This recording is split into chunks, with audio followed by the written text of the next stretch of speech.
This is Sophie Heller, and this is an ACT reading question. The question is asking us, how does the narrator regard these Eskimo tribes that he's writing about? So let's go through our answer choices. Our first choice, indifferent to the tribes described.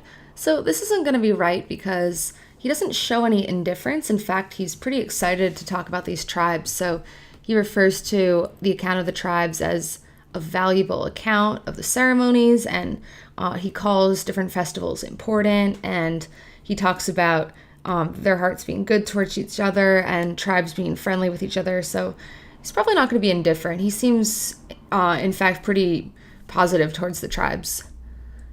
Okay, choice 2, concerned about depicting the history of the observances.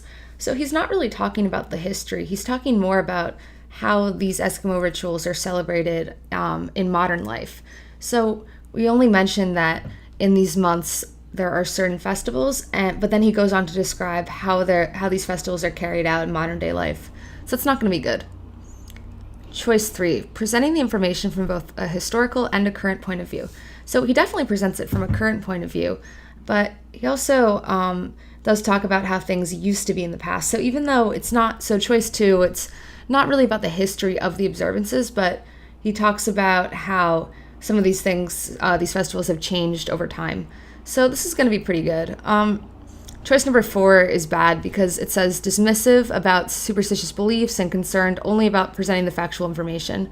First off, he does talk about certain superstitious beliefs. We have the beliefs where the man or the man is wearing a walrus mask and he's enacting life and death, and then talking about how the people like to give gifts in their tribal meetings, and there are a lot of superstitions. The word that really tips us off, though, that this is not good is dismissive. So this is really negative, and there's nothing to show that the narrator regards these Eskimo traditions as negative.